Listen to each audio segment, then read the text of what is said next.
Well, 9 years on, there's still immense anger and intense frustration over the unresolved issues following the Marikana tragedy. We're joined now by Phakamile Hlubi-Majola from the National Union of Metalworkers of South Africa, NUMSA. Phakamile, good evening to you, and thank you for your time on The Pulse tonight.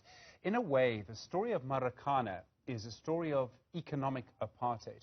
What hasn't changed in this country is that I'm certain almost all, probably all of the miners who work underground are black.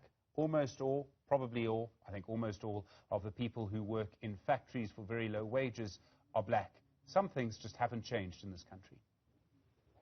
Good afternoon, Stephen, and good afternoon to your listeners and viewers, and thank you for having me on your show. Indeed, I think today, as we commemorate the 9th anniversary of the Marikana Massacre, it is a very sad reminder of how little progress we have made as a country in transforming the lives of the majority of people.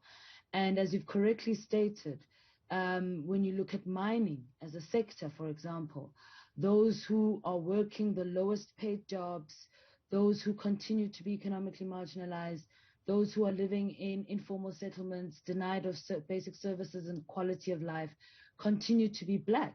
The face of poverty and unemployment and suffering in this country is black.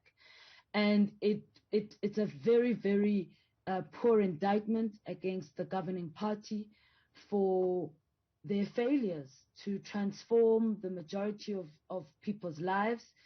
In spite of the fact that they have political power, they never executed it in a way that would affirm and improve the lives of the majority of people. What kind of change is needed then? And I mean, there are many different aspects to this. There are many layers to it. You could argue the most important thing is to create jobs, but transformation is vitally important to this too. There's so many different things that need to be done, and they all need to be done immediately. There are so many things, Stephen, and you know, when you visit Marikana, you will understand fully the fullness of the crisis which faces us in this country, where you have an entire mining sector whose resources, technological and otherwise, are totally geared towards the extraction of all of the wealth for themselves as individuals.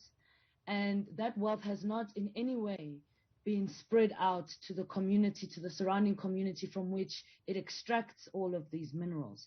So if you go to Marikana, for example, around Lonmin, you are surrounded by a sea of poverty, by a sea of despair and desperation. It's just shack upon shack upon shack. There's no electricity, there's no water, and it's shameful, really, that Lonmin management can continue to operate against such staggeringly high levels of poverty when they're extracting so much wealth from the ground. But they do so with impunity, like so many other mining companies in this country, because they've been allowed to get away with it. The ANC government has not taken the necessary steps in order to force or impose the kind of behavior that we need to see from mining companies with respect to implementation of social labor plans in the areas in which they mine. They frequently do not live up to the promises that they make at the time when they are seeking mining licenses, and government doesn't also hold them to account.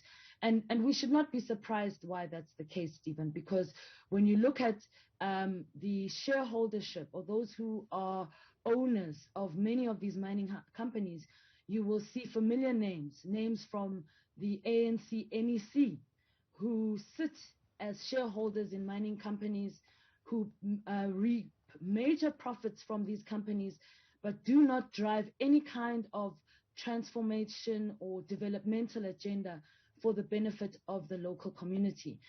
Just look at Lonmin as a case in point. You had Ramaphosa, who was a director at Lonmin, a former trade unionist, founding member of the NUM, who in a labor dispute chose not to negotiate with workers, but to call for concomitant action and to urge members of the security cluster to take whatever action was necessary against workers. It's a disgrace. And it's a true reflection of the shocking state of affairs that we find ourselves in today. Phakamile, I mean, there's so much context about what happened as well, but I mean, the other issue is around the police, and we can talk about what hasn't changed within the structure of our society, and I think that is important. Within that, you have a police service that I don't know if it's really changed since Marikana. I mean, a major part of the problem, and it's a fundamental part of the problem, is that none of the people who pulled triggers on that day have been brought to book yet, neither for that moment or for the events that actually led up to the tragedy, which did include the deaths of police officers and security guards. But the point I'm making is that you represent union members. You, when you hold a protest, from time to time, your members will be met with violence by the police. How often? I mean, just recently, again, someone dying at the hands of police because of use of rubber bullets. Well, and this is the thing, you know, you cannot pretend that Marikana is some kind of isolated incident that happened once and would never happen again, like it was some type of anomaly. It's a reflection of our society today. Our members protest regularly as part of strike action. Our members are regularly attacked by police through extreme use of violence and rubber bullets, where there is an extreme use of force, an unnecessary use of force when workers are protesting peacefully. This happens quite often when we are protesting. And let's not forget, Stephen, that in the time since the Marikana Massacre, what has happened? We have experienced under COVID-19 lockdown, when the army was supposed to be protecting the lives of innocents, the deaths of ordinary citizens because the army overexerted its power, its force. We've seen during FISMA's 4 protests, even more recently, a young man dying because he was in the wrong place at the wrong time at the hands of police. Andries Tatane was the one who was, before Marikana, it was the murder of Andries Tatane in Vicksburg, if you recall, shot at multiple times at close range by police. There have been countless incidents where the police force has been used as a force against protest action, against demonstrations, not just by workers, but by members of the public in general. And to be frank, there are still a lot of deep questions that must be asked about the SAPS, their strategies, and whether indeed it can really be true said that they've actually learned any lessons. One of the things that, if I recall, came out of the Phakamile Commission was the scathing report around the use of barbed wire. And since Phakamile, there have been instances when the SAPS has used barbed wire.